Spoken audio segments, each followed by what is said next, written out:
What goes into your credit score? If you're looking to buy a house, you've probably heard all about, oh, well, you need such and such a score, and oh, your credit score's too low, or the higher your score, the lower your interest rate. But what goes into making your credit score? How do they determine that score? There's going to be 5 different factors that we're going to talk about today. The first one is your payment history. And they say that the payment history carries about 35% weight in your total credit score. So obviously they're looking back at how have you repaid people that you've owed money to in the past, such as car loans, credit card, mortgage, whatever the case may be. So if you're making your payments on time, that definitely is going to help your credit score to go up. If you have missed payments, late payments, those are going to affect your credit score in a derogatory way.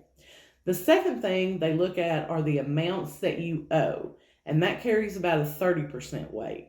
So having credit accounts and owing on them doesn't necessarily mean you're a higher risk, but if you're utilizing a lot of your available credit, then that becomes a risk factor because they feel you may be overspending for the amount of money that you make. I'll give you an example.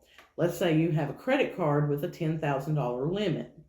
Normally you want that spending on that card to be like 30% or less. So you would only carry around $3,000 on that card. When you start getting up to where you owe $7,000, $8,000, $9,000 on a $10,000 credit card, that's going to make people wonder, why are you spending so much money and putting it on a credit card where the interest rate's so high? The third thing is the length of your credit history. That carries about a 15% weight. The longer you've got for your credit history, the more that will help your score. And a lot of times your lenders are going to have what they call trade line requirements, where they require a minimum number of trade lines, such as a credit card, car loan, whatever. But they also require that at least one have a 24-month history or longer, because they want to see that over a longer period of time, you're consistent about making payments. So if you've just opened a new credit card or you've only gotten a car loan for the first time in 6 months, then you're probably going to need to hold on to those for a little bit longer and get your credit history built up. The fourth thing is your credit mix, and that accounts for about 10% of your credit score. So by credit mix, they mean, do you have all revolving accounts? Do you have any installment accounts? Car loans are installment accounts. Student loans are installment accounts. If you've had a mortgage in the past, those are what they're looking at. So you don't want to have all revolving credit. You want to have some kind of regular monthly payment that you've paid over a long period of time. The last factor is new credit. And again, that's going to be about a 10% weight. So opening several accounts in a short amount of time will create a greater risk for you. And that's going to lower your credit score, because why all of a sudden are you opening all these new accounts, especially if you're putting money on them? So if you're a Black Friday shopper and you go to the mall the Friday after Thanksgiving and you go to all these different stores and they say, oh, we can give you 20% off today if you open a Kohl's card or a TJ Maxx card or whatever the case may be.